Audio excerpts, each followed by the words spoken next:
เดี๋ยวนี้ขบวนการทำลายพุทธศาสนาเกิดขึ้นทั่วไปเด้อเกิดขึ้นทั่วประเทศเลยเด้อไม่แม่นธรรมดาพระที่เพิ่นออกไปธุดงค์ตามป่าตามเขาพวกป่าไม้ไล่ลงมาบ่ให้เขาไปยุ่งในป่าไม้บ่ให้ขึ้นภูเขาเด้ไล่ลงมาให้อยู่บนตีนเขา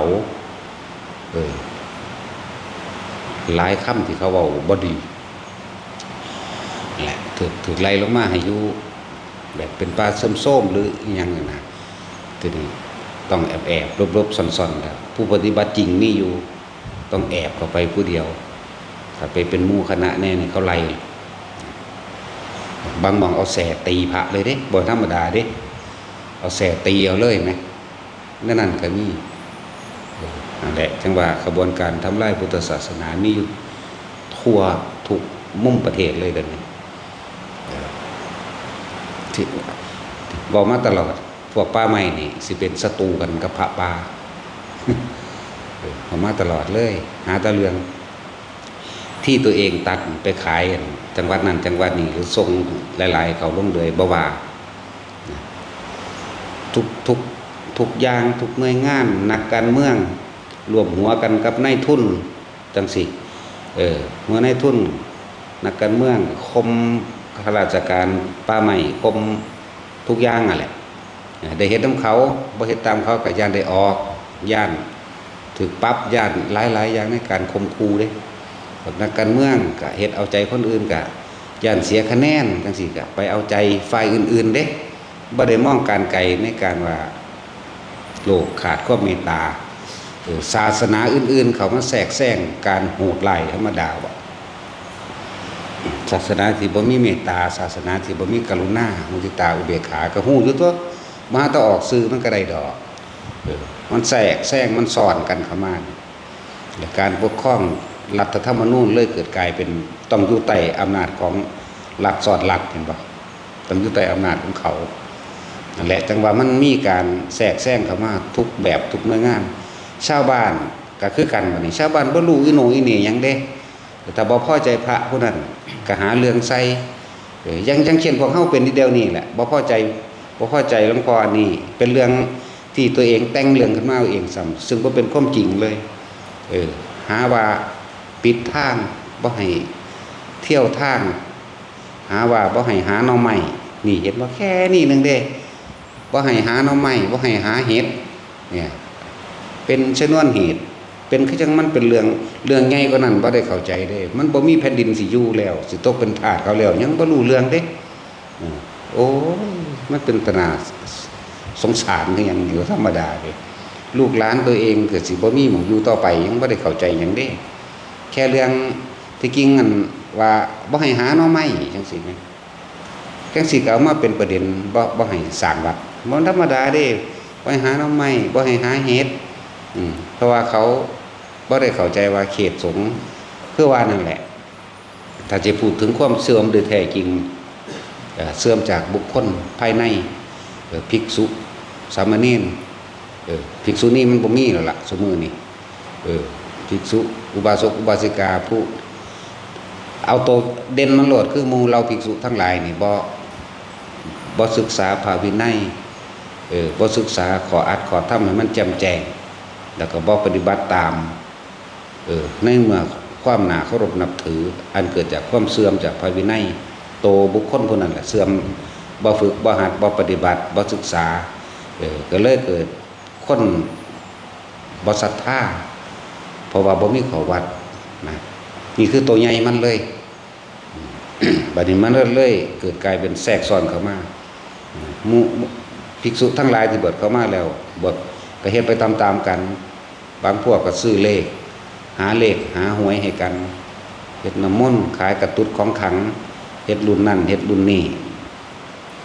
มีแต่โลภกับโลภมีแต่ความอยากได้กับอยากได้มันเลยเสื่อมจากอริยมรรคอริยผลเสื่อมจากคำว่าอริยะบุคคลนั่นแหละบ้านใดกับหาลังหม่องเฮาเห็นขี่ซาเล้งไปซื้อกับข้าวซื้อโค้งไก่ซื้อปิ้งไก่มีไหมวัดนั้น มีสองมีสองอันบ่องค์แม่มึงดอกมีสองโต วันหนึ่งมีโตหนึ่งวันหนึ่งมีสองโตสามโตพวกยังสิต้องเอิ้นเป็นโตนั่นแหละบางคุกขี้กับชาวบ้านแม้นจะได้อันนั้นนี่มากก็เอาไปให้ญาติแบบเจาะจงเลยนั่นแหละทั้งว่ามันหลายอย่างอยู่ที่มันเป็นเหตุแห่งความเสื่อมแต่ว่าบ้านนี้ถ้าบ้านมันบ่ฮู้จักหยังเด้มันบ่ได้ฮู้จักได้ว่าธรรมยุทธมหานิกายหรือผู้เพิ่นปฏิบัติมีอยู่คือจังเขามาเห็นเฮาอันเฮาแอมใส่ผ้าอันสาสะแล่นแอมทางจงกรมอ้อมทางจงกรมไว้เพื่อบ่ให้คนเห็นจังซี่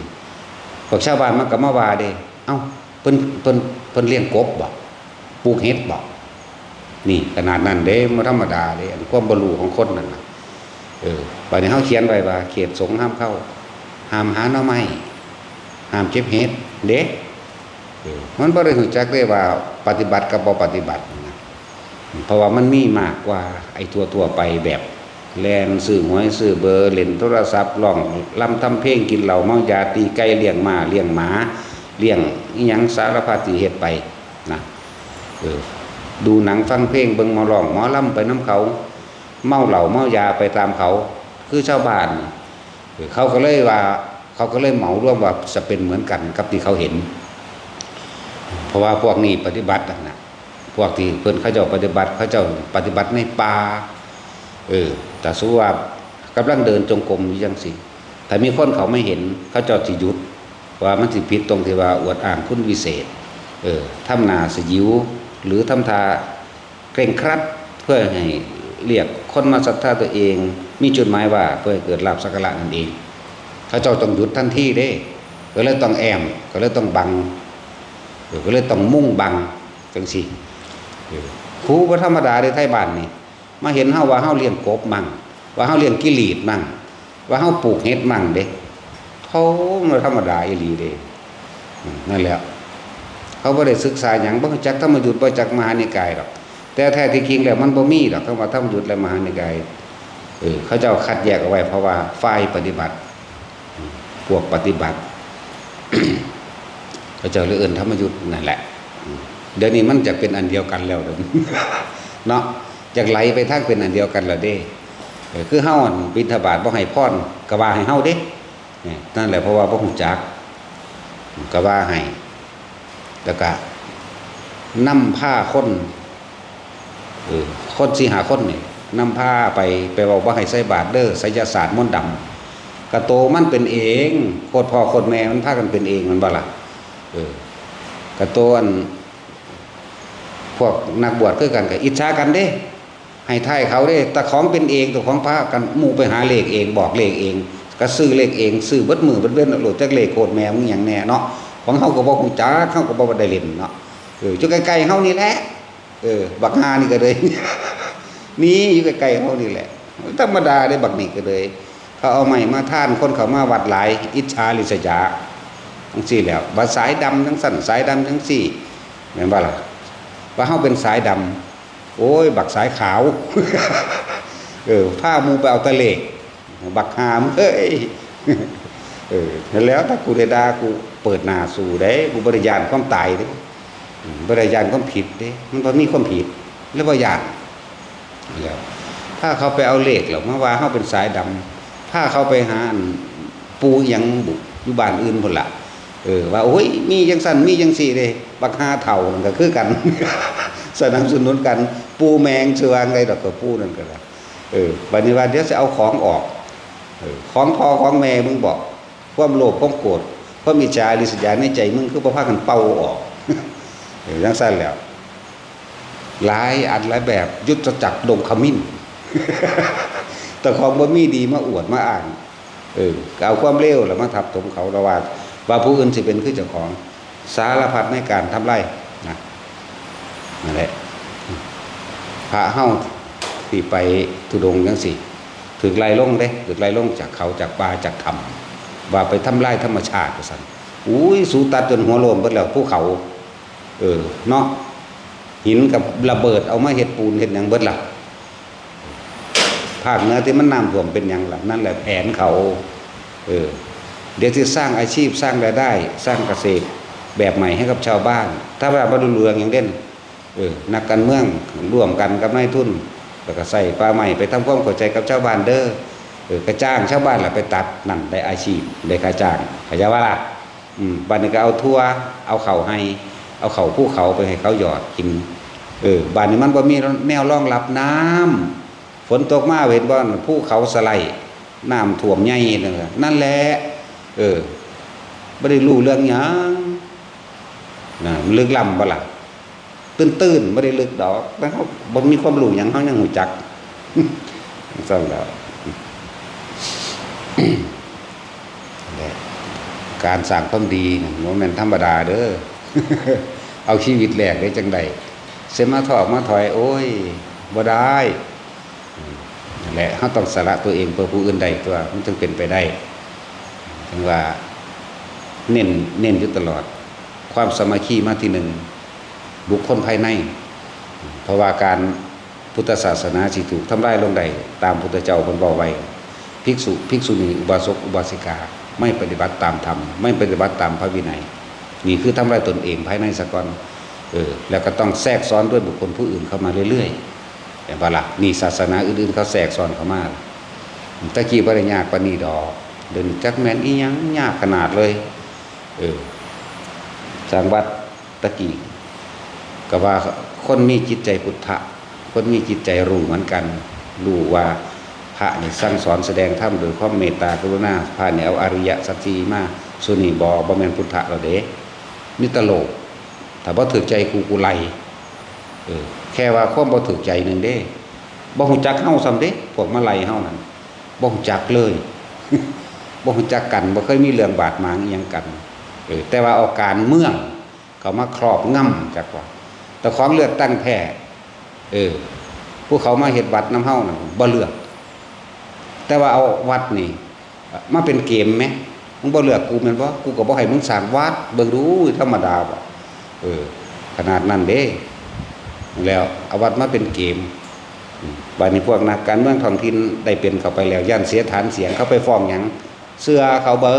ดทั้งที่บ่เคยเห็นเฮาบ่ฮู้จักเฮานี่เสื้อเขาเบิดทุกอย่างแล้วก็พาคนมาไล่เฮาอีกเด้ธรรมดาเขาเลือกเจ้าของแท้ๆเลยนะ ถ้าสิเว้าแล้วมันหังบ่ได้เกี่ยวกับวัดมันบ่ได้เกี่ยวกับหมู่ภิกษุทั้งหลายอยู่ในหมู่นี้บ่ได้เกี่ยวกับการเฮาพาคนปฏิบัติธรรม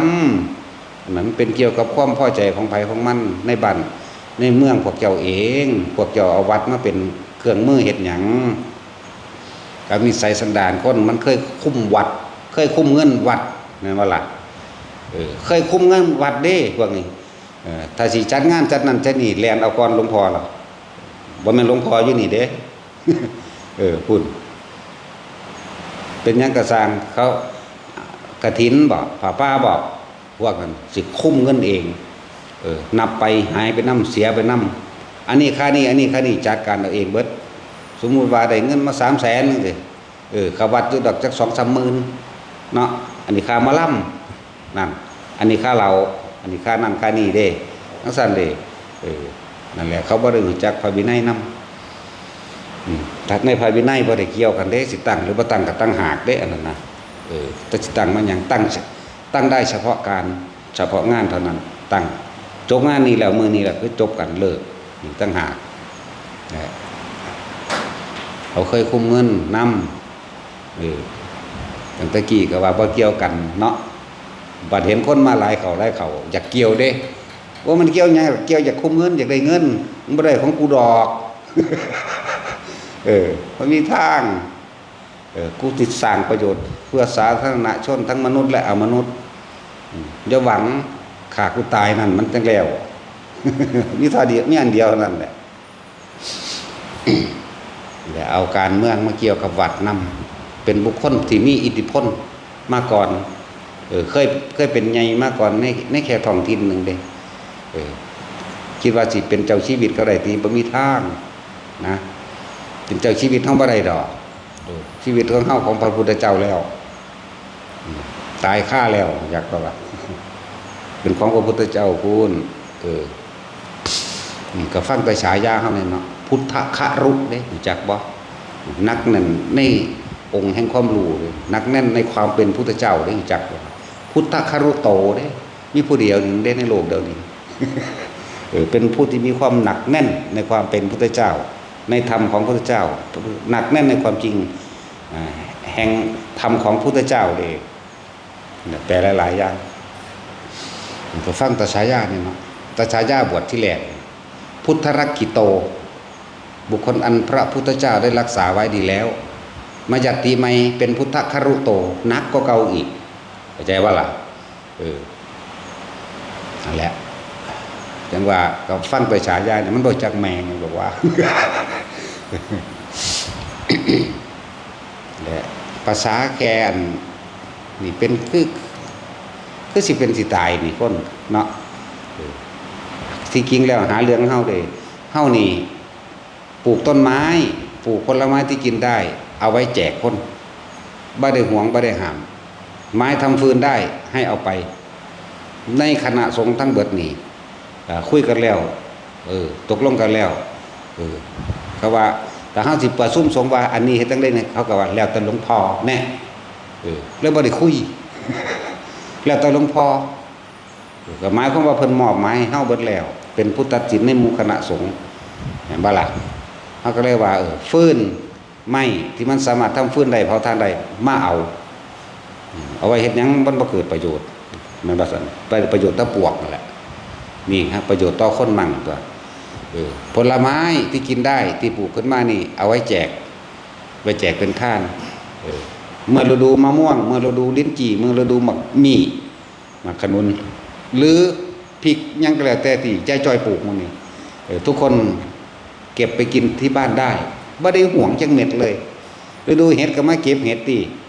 ฤดูหน่อไม้ก็มาเก็บที่หน่อไม้เนาะปานว่ามีหน่อไม้หลายปานนั้นมันอยู่ภูเขาพูนหาเรื่องเฮาซื่อทางอะไรเป็นสาธารณะภาษาสาธารณะบ่ฮู้ขนาดเฮาเฮ็ดสาธารณะให้เที่ยวยังว่าเฮาปิดยังว่าเฮานั่นเฮานี่อยู่แล้วเรื่องความเป็นมามันมีมาตั้งแต่พศ2470แล้วคณะหลวงปู่มันหลวงปู่มันพระมหารัตถปาโลแน่ท่านพอลี่แน่ปุ่นมิตรรุ่นปุ่นเด้ขนาดรุ่นหลวงปู่ฝันหลวงปู่จามหลวงปู่อันมื้อนี้บวชเนรนึงเด้ตอนนั้นจักว่าล่ะเขาจะยังเป็นเนรอยู่เด้นะมาพักอยู่นี่เด้อยู่หัวตาพานคือสิพักกลุ่มเดียวใหญ่ๆเลย50-60องค์อยู่บ่ได้เพราะว่าบ่มีผู้ใดสิใส่บาตรบ้านๆน้อยๆนึงตะกี้อำเภอนี่อำเภออำนาจเด้นี่อำเภอบ่แม่นนั่นเจ้าคณะอำเภอกับนายอำเภอมาไล่พระมื้อนี้แหละพวกนึงวัดพักอยู่เขาเดือยไกลอาจจะเป็นกลุ่มท่านพอลี่นี่แหละอยู่เขาเดือยไกลก็ไปไล่เขาแล้วก็เที่ยวตะเวนเที่ยวบอกคนตะกี้ยางเอาเด้เขาคือมันโคตรแมงแต่บุเนาะมันเด้ยางเอาบอกว่าบ่ให้ใส่บาตรเด้อพระนอกรีดเขาบอกจังซี่เด้บอกไปเบิดทั่วมื้อนี้บ้านหัวตะพานแน่ในตัวอำเภออำนาจแน่นี่มันมีมาแตะเก่าเด้คนตระกูลเดียวนี่แหละ แต่อยากหัวคือยังนี่มีมาแตะคุณแหละหลวงปู่สิงห์คันติยาคโมนี่หลวงปู่ดีชั้นโน่มันสมัยนั้นหลวงปู่แสงมันนั่นแหละแม่นเบิดนั่นแหละธรรมดาเด้โอ้ยกระตั้ง60กว่าองค์ชื่อว่าได้เบิดดอกชื่อว่าได้เบิดคือหลายโพดหลาย บาดนี้เขาเจ้าแตกกระจายออกทั้งเป็นพระผู้เพิ่นเป็นครูเป็นอาจารย์บ่เป็นพ่อแม่ครูอาจารย์บ่มีแต่ผู้มีชื่อเสียงได้บาดนี้นั่นแหละในอำเภอกะไลในอำเภออำนาจตะกี้ว่าแม่นจังหวัดแต่การเจ้าคณะอำเภออำนาจนี่เห็นบ่พวกบวชเข้ามาก็หวงกลางหวงลาภสักการะแต่ของบ่มีข้อวัดปฏิบัติอีหยังอิจฉาเขาเฮ็ดกับเขาบ่ได้ก็ไปหาไล่เขาเที่ยวไปบอกชาวบ้านให้ว่าจะใส่บาตรมันเด้อซั่นจังซี่มันเป็นพวกนอกรีดเด้มันบ่แม่นพระเด้เบิ่งสีแต่มันใส่เพิ่นหยังเห็นว่าค่ำคึมๆเอ้ยบ่มีดอกแบบนั้นแบบนี้จะไปใส่ได้พวกนี้มีไสยศาสตร์มนต์ดำไปเด้พวกนี้มีคาถามากินความคิด อุ้ยไปอยู่ทางนครพนมเขาเอิ้นกบฏผีบุญเด้พวกนี้อย่าไปใส่เด้คุณดีบ่ธรรมดาเด้ก็แหละว่ากบฏผีบุญไปทั่วทีบทั่วแดนนั่นแหละตอนเฮ็ดใส่หลวงปู่เสากับหลวงปู่หมันพระธาตุพนมตอนนั้นที่นั่นก็นายอำเภอก็เจ้าคณะอำเภอกันนั่นแหละบางหันก็ดี บางหันก็เป็นคือกันแล้วใครแน่ฝ่าพามันตายสมน้ำหน้าอยู่ฝ่าพาส่วนนายอำเภออันผู้บวชนั่นน่ะฝ่าพาแบบเดือนมีนาเนี่ยกุมภาพันธ์บ่แม่นมีนาพาเดือนมีนาพาแบบแห้งๆเลยล่ะเปี้ยงใส่ตายโคโลเลยส่วนอันในอำเภอนั่นปืนใหญ่แตกใส่ตะกี้ปืนเพิ่งไหมแตกใส่นี่มันมีมาตรนานแล้วเด้แนวจังซี่อยู่นี่พระ60 70องค์ตอนนี้เฮาก็สิอยู่พระอยู่ห่าง60องค์นี่แหละ มันคือคล้ายๆกันเด้สำหรับพวกไปถูดงอีกก็พอแห้งอยู่พวกไปทุดงก็ถึกไล่เพราะพวกทุดงเด้ไล่ออกจากป่าให้มาอยู่แบบเอาเหาะไอ้แยะให้มาร่วมกันอยู่ประเทศไทยรู้จักอยู่บ่ว่าเขามีโครงการว่าสิหรือถอนสำนักสงฆ์ตลอดทั้งวัด 50,000 วัดเด้พากันเข้าใจอีหยังอยู่บ่เดี๋ยวนี้50,000 วัดเด้โครงการของเขานั่นน่ะพวกแทรกซึมแทรกซ้อนนั่นแหละจักบ่ล่ะถ้าว่ามีความสามัคคีก็เตรียมตัวเป็นทาสจักบ่ล่ะทุนทาสต้องหาเงินให้เขาเด้อปัญญาอ่อนทักหลาย บ่จักความสิเว้าคือกันเฮาก็เลยใส่วิธีการเดียวกันกับเขาตัวมันบ่ล่ะไผก็ฮู้หน้าเดี๋ยวนี้ใส่วิธีการเดียวกันจังสิได้ความรุนแรงมันอาจสามารถแก้ความรุนแรงได้แต่ความรุนแรงบางอย่างก็ต้องใช้ความรุนแรงเหมือนกันแหละครับอันทอนี้สีจิ้นผิงระเบาการที่จะปราบคอร์รัปชันคือต้องทำให้เสียชีวิตเท่านั้นเนาะอันนี้ก็เหมือนกันของบางอย่างก็ต้องสละตัวเองมั่งด้วยเนาะ สละตัวเองได้จังใดฮู้อยู่ว่าขาเขาตะของตกโลกขาแมงโลดจักบ่ล่ะเอาแบบนั้นได้เฮาอย่าย่านตะบาปหลายเว้าตัวอย่างให้ฟังแล้วตัวสันตติอมาตย์เป็นอรหันต์ตัวขาคนแสนเนาะเฮาขาบ่กี่คนตัว บ่มีกฎหมายใดป้องกันความตายได้ดอกนี่โล่งใจมึงเดียวกันต้องใช้ต้องทำเหมือนกันเขาก็ยังขามาเผาวัดว่าอารามเผามาตั้งสมัยเมืองนารันทาเด้อเมืองนารันทาเป็นศูนย์รวมแห่งความรู้ถ้าบ่ถูกเผาที่โอ้ยความรู้อันเป็นประสบการณ์แต่ละพระองค์หมายถึงพระอรหันต์แต่ที่เขาเจ้าจดบันทึกนั้นนี้ไว้หนังสือต่างๆหรือไตรปิฎกต่างๆเรื่องบ่ถูกเผานี่เฮาสิมีความรู้กระจายมากกว่านี้อีกแล้วแต่มันถูกเผานารันทาบัดนี้ก็มาเผาทางภาคใต้เห็นบ่นั่นพระก็บิณฑบาตยากแล้วเฮาเดี๋ยวนี้ก็ยากคือกัน มีทหารนั่นนำเฝ้าแล้วโอ้ยถึงสั่นเลย ประเทศไทยนี่เข้าใจหยังอยู่บ่เขาสิมีโครงการหรือถอนวัด 50,000 วัดบางใดมันใหญ่เขาสิจัดการบางหันก่อนหมายถึงบางใดมีพระหลายที่ร่วมตัวกันหลายถ้าสามารถจัดการแหล่งใหญ่ได้บางน้อยๆวัดละองค์2องค์3องค์โอ้ยกระจอกเขาไปคู่บัดเดียวกันนี้แล้วมันบ่มีกำลังจักบ่ล่ะเพราะฉะนั้นสิว่าให้ความสามัคคีกันบ่สามัคคีกันเด้อ เห็นว่าประเทศพม่าฝึกยิงปืน พระนี่เด้จักว่าเขาปกป้องศาสนาเห็นบ่ล่ะพระก็สู้คือกันเด้ จังซั่นตัวก็สิมาฆ่าตะบาปย่านตะวินัยอยู่หั่นบ่วินัยเพิ่นเฮ็ดไว้เพื่อให้ภิกษุทั้งหลายอยู่ด้วยความสมัครสามัคคีกันแต่เฮ็ดอันเดียวกันแล้วมันก็ลงใจกันมันก็ว่ากันดอกเห็นบ่ล่ะ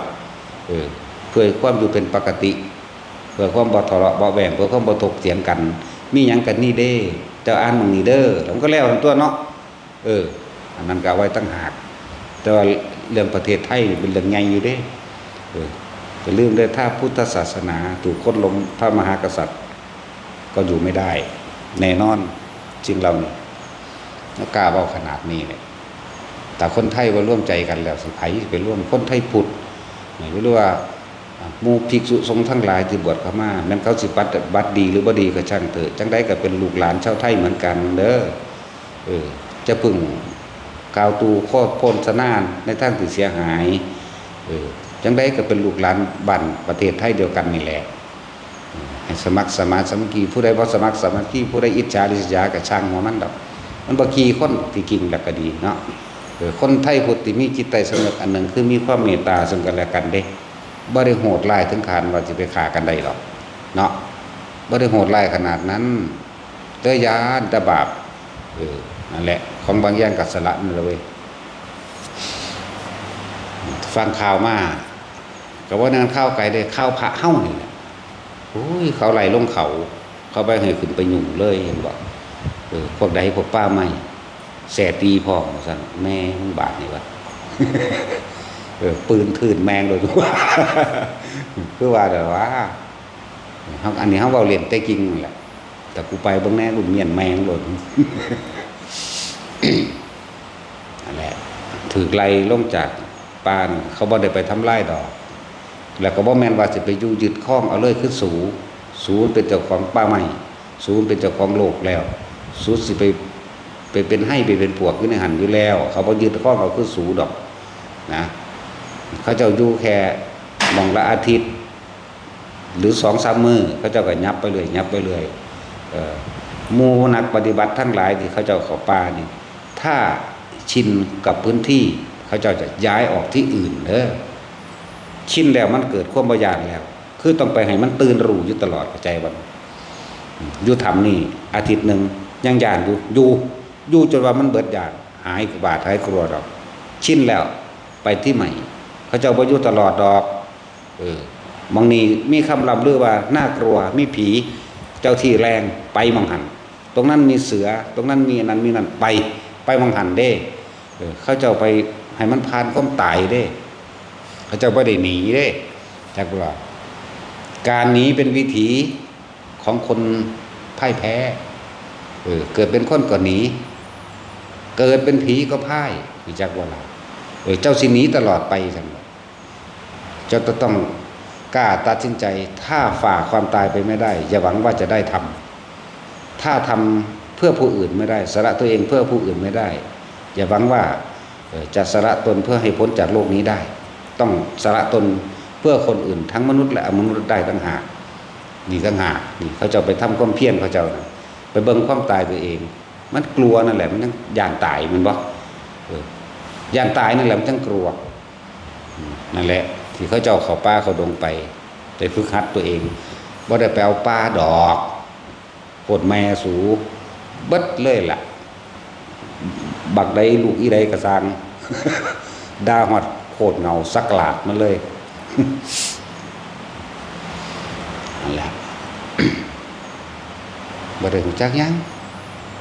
อยู่ใต้แผนของเขาเบิดแทรกซ้อนเข้ามานี่เห็นบ่มีการสิล้มล้างมีการสิลื้อถอนวัดทั่วประเทศนี่เขาวางแผนไว้เลย 50,000 วัดเล็กๆน้อยๆถือว่ามีผู้หนึ่งมี2 องค์ 3 องค์ไม่มีปัญหาเอาไว้ทีหลังโค่นตัวใหญ่ก่อนถ้าโค่นตัวใหญ่ได้แล้วพวกนั้นห้องกากเคยบ่เดียวก็หนีแตกบ่ล่ะเพราะว่าหยังไม่สละตัวเองตะกี้เฮาอยู่ผู้เดียวนึงเด้อเนี่ยเฮาสละตัวเองเพื่อผู้อื่นจนว่ามีหมู่มาอะไรอยู่ผู้เดียวขอวัดปฏิบัติเฮาก็เฮ็ดอยู่ผู้เดียวเท่านั้นแหละทำวัดตะบ่าย 3ฮอด 6 โมงบ่าย 3ฮอด 6 โมงสวดมนต์อย่างเร็วอีกต่างหากเด้บ่ได้สวดซ่าๆเด้อันซั่นนี่ยังซ่าอยู่เด้นี่พวกเฮาเข้าวัดอยู่เดิมเบิดหนังสือสิสวดพุ่นล่ะมันขนาดนั้นแหละถึงเวลาเดินจงกรมก็เดินถึงเวลานั่งก็นั่งถึงเวลาไปก็ไปตามป่าตามดงก็ไปขนาดนั้นเด้เฮ็ดอยู่หั่นแหละที่เป็นตัวอย่างก็ว่าจริงๆบ่เฮ็ดหยังอีกก็ได้แต่หังเฮ็ดเดี๋ยวนี้ก็เฮ็ดคือเก่าบ่แม่นว่าบ่เฮ็ดบ่แม่นว่าบ่ปฏิบัติคือเก่าเป็นปกติสั่นล่ะอย่างว่าทุกคนบ่ทันได้ฮู้ภัยในประเทศตะของเด้ ถ้าพุทธศาสนาถูกค้นล้มลงอันอื่นเขามาปกครองทันทีเด้อนะครับตอนนี้มันยังเหลือแต่ภาคอีสานได้ยังเหนียวแน่นอยู่ภาคใต้ไปแล้วเด้คอยล่ามไปแล้วเด้ภาคกลางกับลุกล่ามหรือภาคเหนือกับลุกล่ามไปแล้วเด้ยังแต่ภาคอีสานเด้รักษาไว้มันดีเด้อพวกเจ้าจะไปเถียงกันสร้างพระอันนั้นสร้างพระอันนี้พระอันเด้รักษาความรู้กิ่งไว้ต่างๆไว้นะแต่กี้ความรู้มาจากไสก็มาจากวัดติตัวแต่จริงผู้ใดเข้าไปบวชแล้วพรรษา1 2 พรรษา3 พรรษากระสร้างเขาจะเอิ้นทิศมาจากคำว่าบัณฑิตเด้เข้าใจว่าล่ะซึกออกไปแล้วเป็นบัณฑิตแล้วคนตะกี้จบป .4 หรือจบป .3 จบป .4 หรือทำตีเป็นคู่ได้เลยตะกี้เรียนโรงเรียนวัดออกไปกับเป็นนายอำเภอก็ได้ตัวปัจจุบันประชากรมันหลายขึ้นจังไปตั้งโรงเรียนความรู้ทั้งหลายมาจากไสเอามาจากวัดบ่ได้เอามาจากมืออื่นเด้หายใจออกจากวัดนั่นแหละวิชาการศึกษาในพุทธศาสนาของประเทศไทยมันถูกถอดแล้ววิชาพลเมืองดีวิชาศิลธรรมประวัติศาสตร์ชาติไทยถูกถอดออกหมดแล้วจากบอกบ่มีเด้มานีมานะนั่นน่ะปิติชูใจเจ้าแก่บ่มีแล้ววิถีชาวบ้านหาอยู่หากินแบบพ่อเพียงได้นั่นน่ะจากว่าล่ะมานี่มานะไปแง่รูปปูหนีบมืออย่างนั้นจากว่าล่ะปิติกับเจ้าแก่มันเนี่ยชูใจเลี้ยงแมวบริษัทนี่เป็นวิถีชีวิตชาวบ้านอยู่แบบสมถะกวาอยู่แบบพ่อเพียงกวาเด่นมันซึมซาบเอาในหนังสือนั่นแหละเดี๋ยวนี้จักว่าจังแม่นอีหยังเห็นบ่ซุมื้อนี้ลูกมันฟังความพ่อแม่อยู่บ่แม่นบ่ล่ะพ่อแม่ก็ซึมซับพ่อแม่ซุมื้อนี้เป็นพ่อแม่รุ่นใหม่นี่ก็บ่มีศีลธรรมแล้วลูกมาบ่มีอีกสิไปโทษไผล่ะแต่ของก็บ่มีนั่นแหละอันเฮาเว้าเรื่องระดับประเทศเดี๋ยวนี้ถ้าวิชาทางพุทธศาสนาบ่เข้ามาถ้าวิชาทางประวัติศาสตร์ชาติไทยความเป็นมาของประเทศชาติตะกี้เรื่องพระเจ้าตากมีให้เรียนเด้แม่นบ่ล่ะเรื่องพระนเรศวรเรื่องพระเจ้าตากมีให้เรียนเนาะเดี๋ยวนี้บ่มีเด้บ่มีพุทธประวัติของพุทธเจ้าเรียนแต่ประถมพุ่นเด้เดี๋ยวนี้บ่มีเกิดที่เมืองอะไรตะกี้กบิลพัสมารดาชื่ออะไรบิดาชื่ออะไรเจ้าสุโธทนะนี่มีตะกี้เดี๋ยวนี้บ่มีเด้อนั่นแล้วก็วันสำคัญอันนั้นอันนี้เลยตะกี้เฮาทองดำเนาะเดี๋ยวนี้บ่มีแล้วประวัติศาสตร์ชาติไทยจักไผผู้เป็นพระนเรศวรมีแต่เฮ็ดในเบิ่งในหนังก็ม่วนเป็นน้ำหนังว่าซื่อๆเด้บ่ได้ฮู้ต้นเด้ว่าเพิ่นเป็นมาจังไดนั่นแล้วจังสิเว้าพระนเรศวรหรือเรื่องพระเจ้าตากในดวงก็คือรัชกาลที่1นี่แหละกับนายสินบวชเด้อยู่คนละวัดจักว่าบวชอยู่คนละวัดประเทศไทยมันถูกลุกลามมาเลยมา2พระองค์เนี่ยบิณฑบาตมาหากันคุยกันเด้ศึกษาวิชาศิลปศาสตร์ในการต่อสู้เด้โคชศาสตร์สร้างสรรค์ก็ศึกษาเด้แล้วก็วิชาชัยชนะแห่งสงครามหรือหลายอย่างนั่นแหละเรียกว่าสัตตุศาสตร์16เขาจะศึกษาคือกันสัตตุศาสตร์16อย่างนี่วิชาปกครองบ้านเมืองหรือวิชาซอยโลกวิชาทั้งกาวาไปนั่นแหละในสัตตุศาสตร์16อย่างเป็นวิชาของพระโพธิสัตว์สัตตุศาสตร์16อย่างมันไหลจังพากันออกไปบัดนี้เพิ่นก็ซึกก็แล้วก็ก็เอาตำราพิชัยสงครามมาฝึกหัดเอาเองแล้วก็คอยตั้งกองทหารขึ้นมานั่นแหละจังมาลบแต่เขาเจ้าขันมีครูบาอาจารย์อยู่เด้หลวงพ่อท่านธรรมโชติเฮ็ดบ่ได้ห่างวัดเด้หลวงพ่อธรรมโชติเป็นผู้ให้กำลังใจสิออกรบจังได๋ก็หาพระน้อยๆแล้วมาเป่าปลุกพระน้อยๆดอกพระพวกนางพญาเห็นบ่พระนางพญาพระนั่นนี่ก็เจ้าเฮ็ดมาก็สุดจริงบ่ขังดอกแต่ว่ามันเป็นการให้กำลังใจซื่อบ่มีเครื่องที่พึงทางใจเลยซะแล้วพุทธศาสนากับประเทศชาตินี่ลึกมาด้วยกันพุทธศาสนาพระมหากษัตริย์กับชาติไทยชนชาติไทยก็เลยสร้างมารวมกันเด้แลนลบใส่กัน ฮึกเหิมขึ้นเล็บมันล่มกำว่าแต่ความกำบ่ได้พระด้วยซั่นได้เขียดที่แอหน่อยที่ยัดเข้าไปในปากเขียดมันจากตายมันก็เต้นดังๆในปากพระขึ้นที่คนก็ขึ้นนำอยากว่าอุ้ยมั่นใจเด้อพุ่นปีนกระแพงไปซัดเขาตายเบิดวาสนาลงมาแล้วเมื่อยหลายนอนดักลากว่าจะเอาค่ายผักมาให้มันตะเขียดมันตายแล้ว เขียดที่แออยากว่าจะเขียดที่แอบ่โอ้มันคือเว้าตลกเด้มันบ่แม่นตลกเด้ขึ้นกำแพงนี่ธรรมดาเขียดอยู่ในปากเขาใจว่าพระปากคาบดาบไว้เด้ดึงเสือกกันไปเขาก็แทงลงมันก็ดึงซากลงมาธรรมดาบ่สู้กันตอนมันสิตายที่เขียดดินแห้งๆว่าพระขึ้นมันมั่นใจได้บัดนี้แท่งก็บ่เก็บบัดนี้ สั่นแล้วซากเขาตัวสามารถตีเอาได้ก็เลยความเป็นมาเด็กน้อยซุมื้อนี้มันฮู้จักอยู่บ่บ่ได้ฮู้จักให้ท่องเหม็นเป็นไปก็บ่ฮู้จักเนาะบ่จักหมู่บ้านบางรายจันทน์น่ะบ่จักกำลังมันหน่อยเด้อเฮ็ดจังได๋ก็สิงัวควายมันหลายเนาะเฮ็ดเหล่าโทเด้ หมู่บ้านรายจันทน์โอ้ยก็300คนนึงทางนั้นก็มาแต่30,000เฮ็ดจังได๋เนาะก็เฮ็ดเหล่าโทใส่โอ่งไว้ติกอกเหล่าโทใส่กระบอกไม้ไผ่นั่นแหละจักใส่กระบอกไม้ไผ่กอกใส่ปากงัวปากควายตินั่นแหละในท้องเหม็น ขี่ควายสู่ควายตั้งแต่เขาหักไปข้างนึงเด้มันเมาเหล้าติพวกนั้นก็ใส่ผ้าแดงผ้าลายเนาะกะเห็นว่าควายเมาเหล้างัวเมาเหล้าควายเมาเหล้าบึ้มส้นพม่าตาขาวไปละบาดนี้ธรรมดาติแนวมั่นคือหยังนี่ก็นั่นแหละเขาเจ้าปกป้อง300สู้กับ 30,000 ชนะมั้ยเขาก็แก้ขึ้นมาใหม่ขึ้นมาเป็นแสนพวกพม่าตาขาวก็จังซั่นเลยปานนั้นยังสิไปออแอกับเขาอยู่อุ้ยบอกมาแล้วกูศูนย์ว่ะ กลับขึ้นไปคือเก่ากูขาทิ่มแมงเบิดละ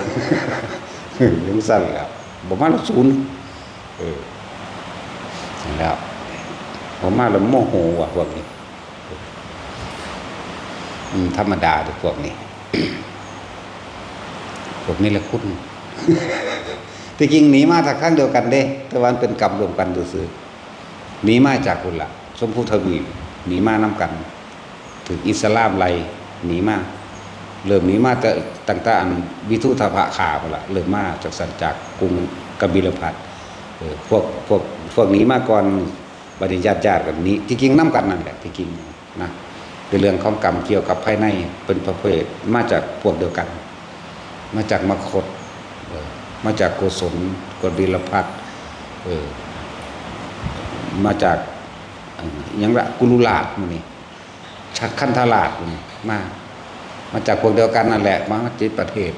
ก็ตึกเขาเผาตึกขาจนลังมาเกือบเบิดพุ่นล่ะบางพวกไปข้างนำประเทศจีนนี่น่ะข้างอยู่คนไทยใหญ่คนไตนั่นน่ะคนอีสานเฮานี่เด้เว้าแบบเฮานี่แหละคนไทยแต่วันเพียรเป็นคนไตแต่ก็ไทยอีสานเฮานี่แหละจะข้างอยู่ประเทศจีนอยู่นาน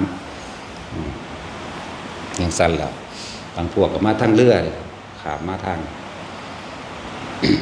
พวกอยู่นั่นก็ลงมันดาเร่แน่ลงนั่นนี่แน่พวกพม่าลาวกับอีสานเฮากับเหนือเป็นอันเดียวกันเด้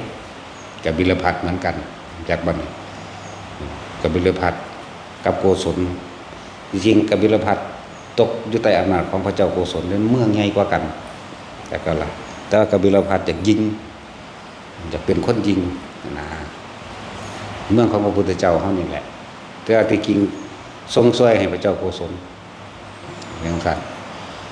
แคว้นโกศลเป็นลบเอา7ประเทศพุ่นมาร่วมเป็นโกศลอย่างเดียว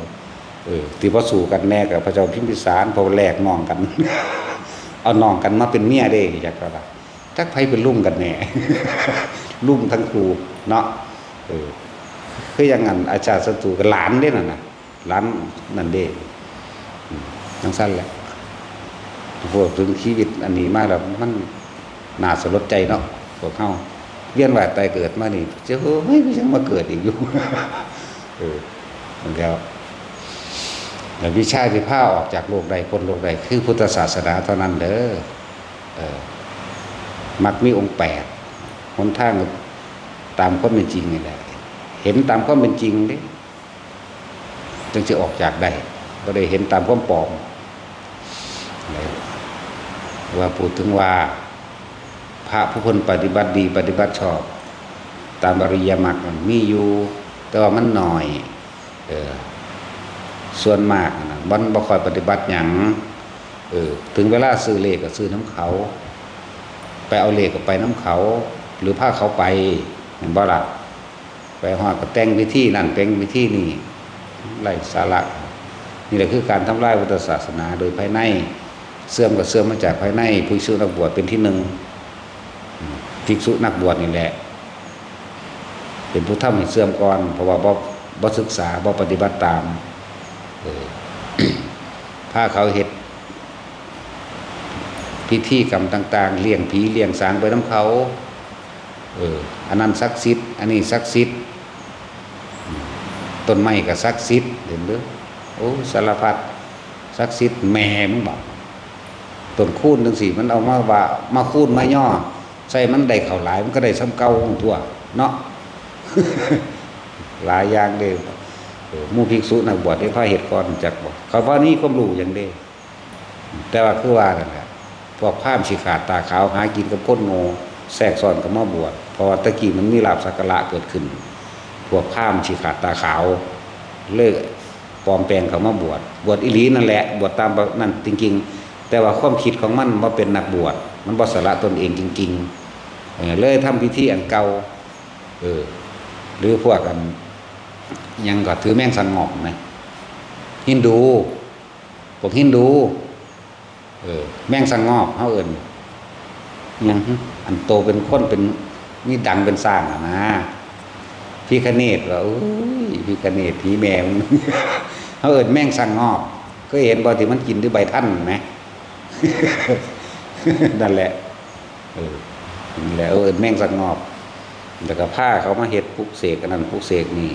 แล้วดึงเจ้าแม่นั่นเจ้าแม่นี่เขามาเนี่ยเจ้าแม่กาลี่มันนี่ กาลี่บ้านกาลี่เมืองบ้านนึงสิมาดึงเขาหลบนับถือมันเสกหยังอยู่เฮ้ยเดี๋ยวบางเห็ดตาแดงๆแลบินขลาดงามเป็นตาเป็นเมียนะกะสร้างเนาะทางสั้นแล้วเป็นตาเป็นเมียนะกะไข่ฉีไล่กากลากอยู่ เจ้าแม่กาลี่เด้อจักเจ้าแมงหยังแน่หรอกหลายอย่างนั่นแหละมันแทรกซ้อนเข้ามาน้ำพวกภิกษุนักบวชมันบ่บวชจริงๆปัจจุบันผู้เข้ามาตกสมัยซุมื้อนี่มันมีอยู่ผู้จริงๆก็มีอยู่ผู้แสวงหา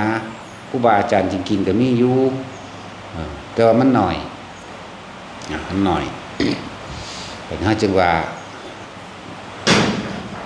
เป็นศูนย์ร่วมเราต้องตั้งศูนย์ร่วมแล้วเราก็เฮ็ดให้มันเกิดความสามัคคีนำบางใหญ่ๆเขาเฮ็ดบ่ได้ดอกแต่เขาต้องการเฮ็ดบางใหญ่ๆคือจังหวัดเฮานี่เป็นจังหวัดใหม่เป็นของใหม่เป็นอำเภออยู่ตะกี้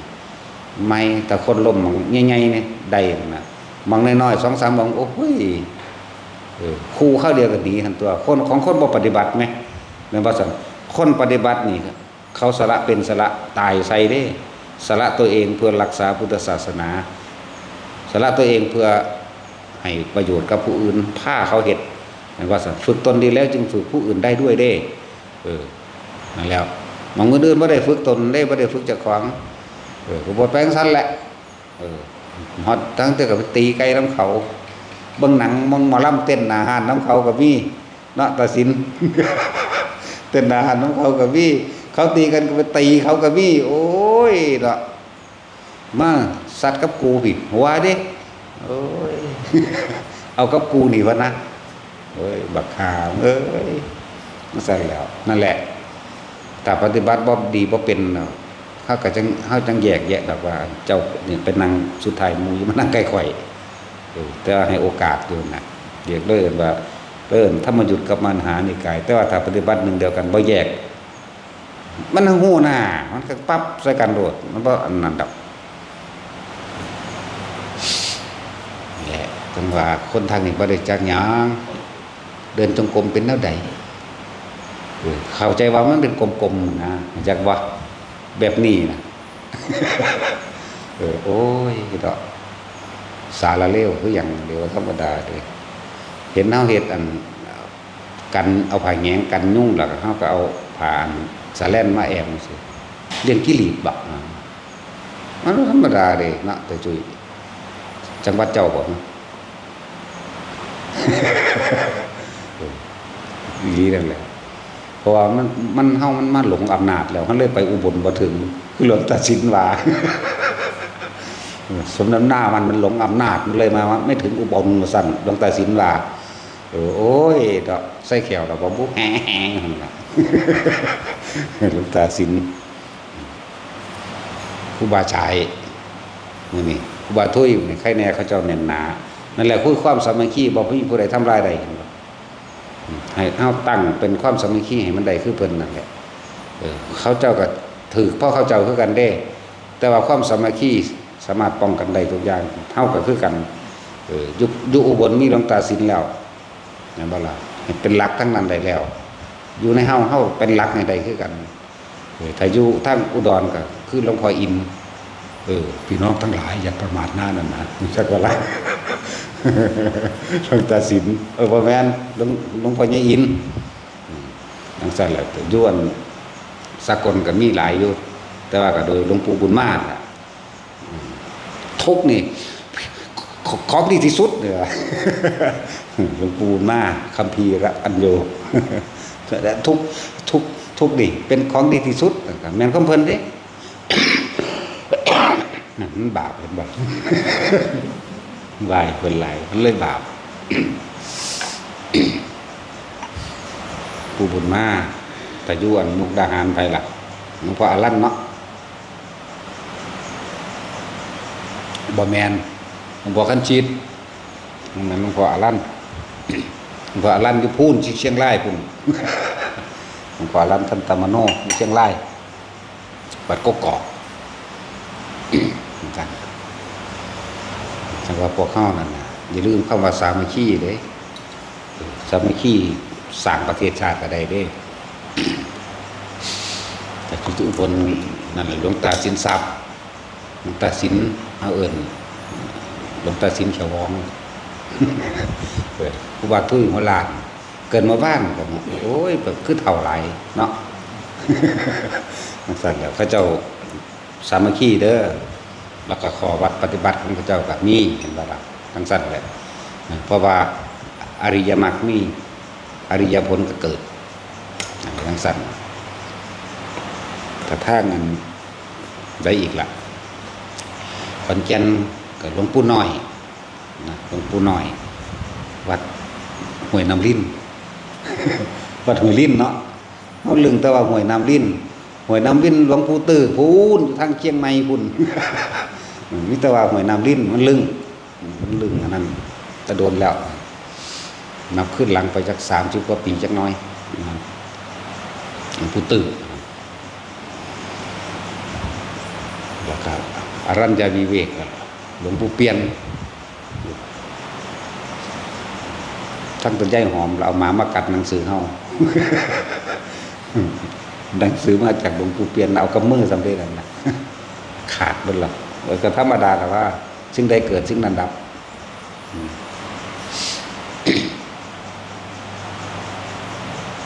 สรุปว่าให้ทุกคนต้องสามัคคีกันเด้อมีเรื่องภายนอกต้องใส่ความสามัคคีภายในของเฮา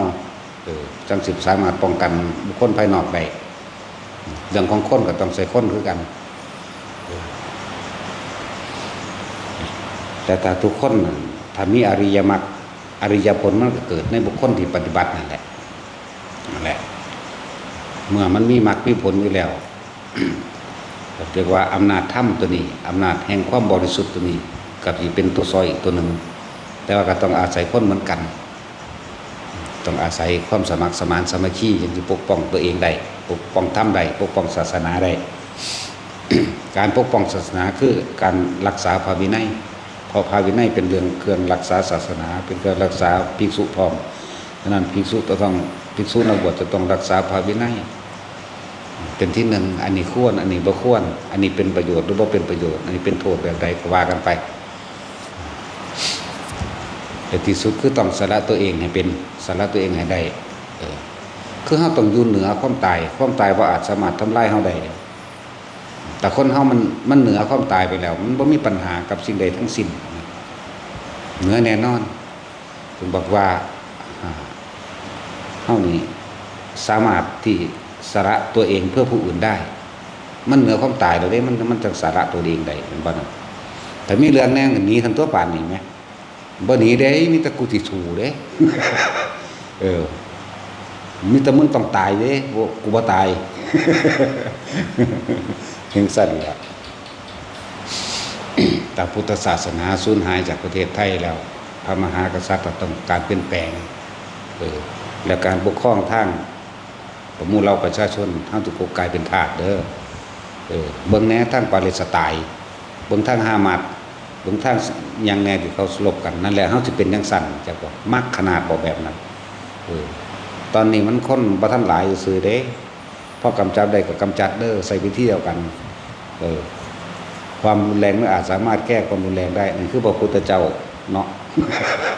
แต่ว่าของบางอย่างก็ต้องใช้ความรุนแรงคือกันเด้จึงจะสามารถระงับได้ให้เข้าใจว่าคนพาลคนไม่รู้จักเมตตากรุณานี่ว่าอาจสามารถรับความเมตตาได้นั่นแหละการจักตัวว่าได้คนพาลคนบ่พาลไงคนพาลเข้าใจว่าที่คำเป็นเมียงคือมีกันเถิดมนุษย์สเดรัจฉาโนมนุษย์สเปโตมนุษย์สเดรยโตมนุษย์สเทโวมนุษย์ที่มีประโยชน์มนุษย์สเทโวมันบอกมนุษย์สเดรัจฉาโนบาปกับซ้ำเดรัจฉานมนุษย์สเปโตดีบ่ดีหอดบ่มีบาปมนุษย์สเดรยโตบ่มีเลยเท่ากับยุงนั่นแหละสั่นตัวโอ้ยแต่มาฆ่าตะยานนันยานนี่อยู่นี่ก็ยังเทียมให้ฟังหลายแล้วพอเฮ็ดจังได๋ก็เฮ็ดตอนที่อำมาตย์คือบรรลุอรหันต์เนาะขาคนมาเป็นแสนขาคนมาแล้วเจ้าเมืองพระราชามหากษัตริย์ประท่านนางสนมเป็นคนว่างให้งามเด้อซั่นเนาะเมาเหล้าเมายาภายในนั้น7 มื้อฮอดมื้อที่7พระพุทธเจ้ากับพระอานนท์ไปบิณฑบาต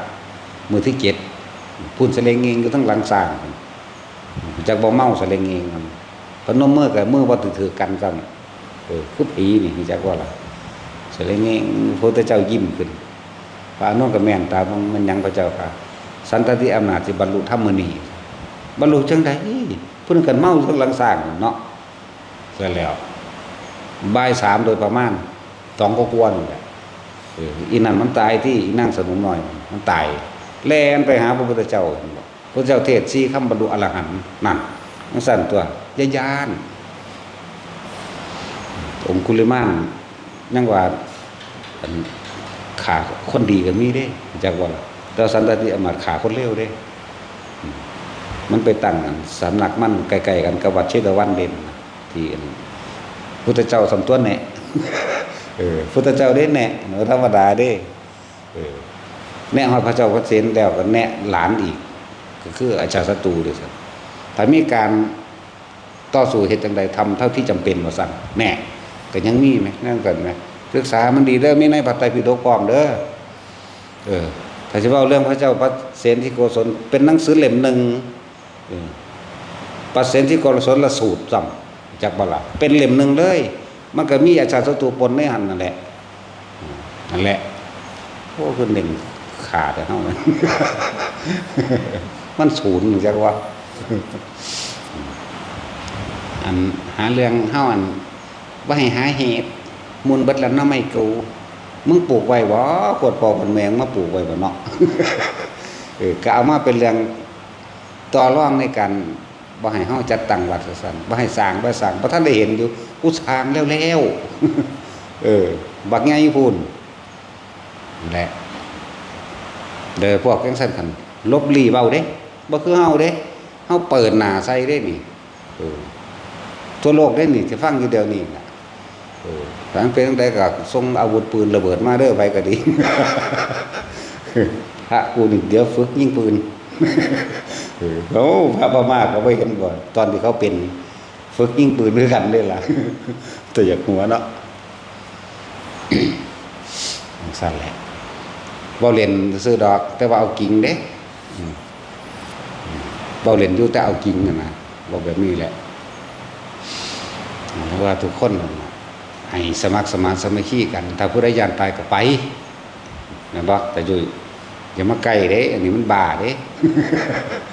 มันเลยตายไปแห้งเลยเด้มันสั้นแหละอันนี้สาระตัวเองเพื่อผู้อื่นใดอยู่แล้วว่าความตายบ่มีความหมายสำหรับเฮาอยู่แล้วแต่ความอยู่ดีมีสุขตลอดทั้งหนทางเข้าสู่พระนิพพานเนี่ยก็รักษาไว้อยู่แล้วแล้วความอยู่ดีมีสุขต่อหมู่เราประชาชนทั้งหลายทั้งมนุษย์และอมนุษย์นั่นแหละเขาก็ต้องปกป้องไว้เหมือนกันผมไม่ได้กล่าวว่าผมสี่ดอกเนาะมันมีผู้เดียวนี่แหละอันนี้โอ้ยยันตบาปยันตผิดวินัยเอาไว้ก้อนนั่นเนาะจะแก่ที่หลังได้หรอกแต่กฎหมายก็ยังเห็ดผิดแต่ก็ยังมาแก่แต่ของใดเนาะเดี๋ยวเขาก็แก้เอาเองเลยคือกันตัวเขาไปเห็นผิดมาแล้วเขาก็มาแก้กฎหมายได้บัดนี้รัฐบาลได้เขาว่ากับกลุ่มแก้แมงตะกฎหมายล่ะโอ้ยแก้ว่าให้เจ้าของผิดเนาะเขาก็เห็นคือกันตัวเดี๋ยวกูก็แก้ตัวเองข้างในคือกันนั่นแหละในจะยานหลายยังก็เลยลูกหลานตะของเองสิบ่มีฮอดประเทศศาสตร์ที่อยู่ยังบ่ได้จักทีบจักแดนยังคือว่าล่ะแต่เรื่องในเฮือนในบ้านเจ้าของก็ยังบ่มีอยู่บ่มีกินลูกเต้าแล้วหลานเจ้าของก็ขายยาบ้าเต็มบ้านเต็มเมืองก็ยังบ่พากันไปแก้สิมาแก้ผู้อื่นจังไดเนาะยากนำมันขายเฮ็ดหยังยากนำมันขายยาบ้าลูกหลานสู่ขายอยู่นั่นน่ะทุกอีเลยล่ะทุกบักเลยล่ะอันบักมาว่าเฮานี่ตัวพอมันก็สแตกพร้อมตัวนั่นน่ะมันว่าตัดสิน ตัวพอมันก็แดกตัวลูกมันก็สแตกนำกันตัวเฮ้ยสิมายุ่งยากหยังกับปลูกจัดตั้งวัด นั่นแหละนี่เราเปิดเผยได้นี่ว่านั่นเลยถ้าได้ออกซื่อๆดอกเอาไว้แต่เก็บเงียบ เอาไว้แต่เก็บเห็ดอันพวกนั้นคือจังย่ำเห็ดปวกมันออกนั่นแหละมันเป็นย่ามอยู่ปลุกเราจิตใจคนเหิมแน่เดี๋ยวมีตะยานหลายองคุริมานขาคนพันกว่าคน1,010 กว่าคนประมาณ900พระสุเก่าคือตำล่าขาที่แรกเอาเสื่องไว้น้ำศอกหลืบหินแน่ยัดไว้น้ำโกนใหม่แน่หนูเอาไปอีเกียเอาไปอันนั้นอันนี้ข้าไปลืมหม่องหลงหม่องจึงไปห้านฝันเอาเสื้อปอนั่นแหละมาห้อยนิ้วมือเอาสั่นตัวเหลือ999อีกอย่างนั้นจึงว่าไปนี่ก็ตั้งหากสันตติอมาตย์แสนเด้นี่ว่าได้หน่อยเด้นี่พวกนี้นายโจรขาดนายโจรขาดตามตำราว่า 35,000 คนมันเลยนั่นไปแล้วก่อนสิมาถูกจับนี่มันก็เกินมาแล้วแม่นบ่ล่ะโอ้ยเยอะแยะนะโจรนั่นลูกศิษย์สังกิจจะสามเณร500อยู่ต้นมันบ่พอ500ดอกความจริงนะคือมันเลวก็เลยเอิ้นว่าโจร500อาจจะอยู่วัง30 กว่าคนนี่แหละโจรนั่นลูกศิษย์สังกิจจะสามเณรพูดพระเจ้าประเสริฐไล่มาสามเณรเสื่องให้ตัวเจ้าเบิ่งตอนแรกเพิ่นยืนอยู่นี้พวกทหารไล่มา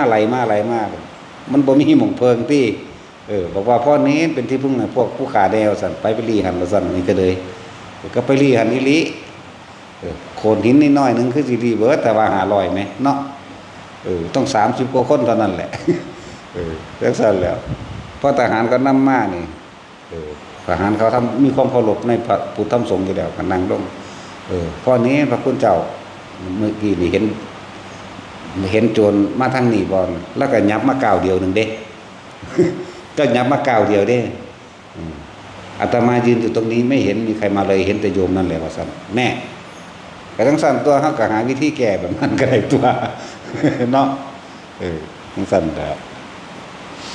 พวกนั้นเห็นคุณงามความดีของสามเณรหรือความเป็นลูกศิษย์แน่บวชแล้วบ่กี่มื้อก็บรรลุอรหันต์มั้ยโจรมั้ยทั้งสั่นตัวโอ้ยหลายกว่าดอกสิเว้าเรื่องมื้อนี้พวกผู้หญิงคือกันฆ่าผัวแล้วไปบวชก็ยังบรรลุอรหันต์ได้ ผัวมันเคยเป็นโจรเลยสั่งเคยเป็นโจรนี่คือการปล้นสันเอาของเนี่ยจะของอยากเอาเก่าที่แต่ว่าสันดานโจร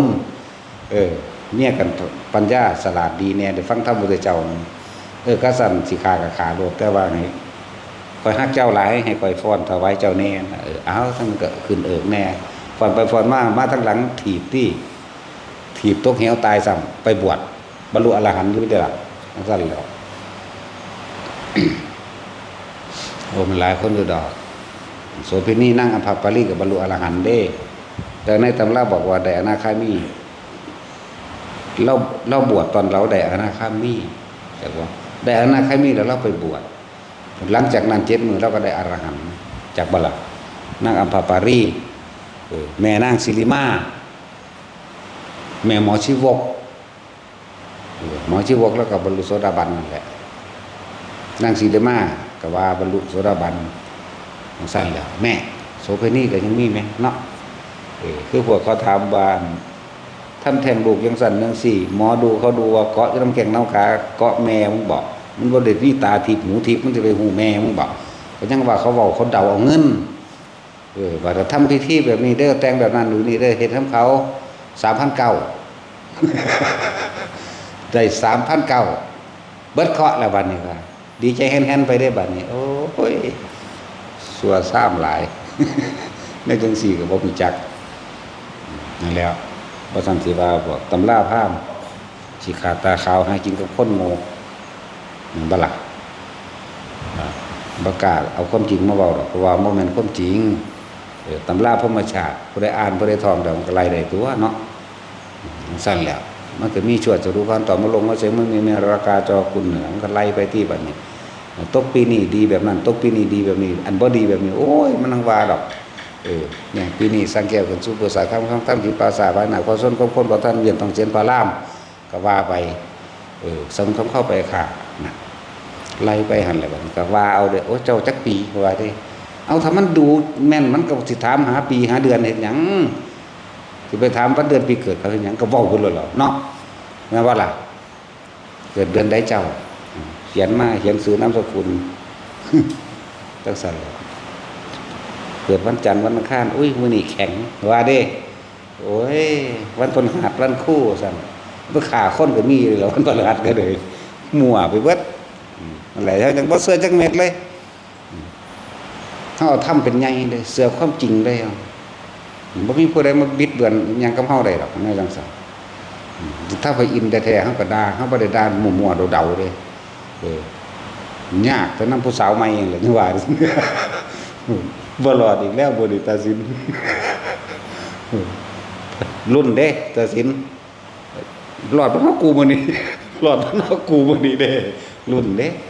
โอ้ยบ่รอดอีกแล้วกูรอดเด้จังซั่นตัวตามมันเป็นจริงนั่นแหละก็อีหลีว่าซั่นสิเอิ้นว่าชะกามาภัชระสวรรค์บ่ชะแปลว่า6เอกา1ทวี2ติ3จตุ4ปัจจ5จักขุสัตตจิตอัตตา8นวะ9ทัสสะ10จักบ่นั่นแหละเอิ้นชะนี่พวกนี้ยังวนเวียนในการเสพกามเอิ้นว่าชะกามาภัชระสวรรค์6สั่นจังซั่นบ่มีหยังขึ้นไปกันเด้อสิบอกให้เป็นตาเฮ็ดแต่สินจังเอาสวรรค์ได้เจ้าจังสิได้เมียหลายตอนนี้เจ้าได้ผู้เดียวทั้งขี้ลายอืดหืดอยู่โอ้ยเนาะกวนฮิปโปเกียกตม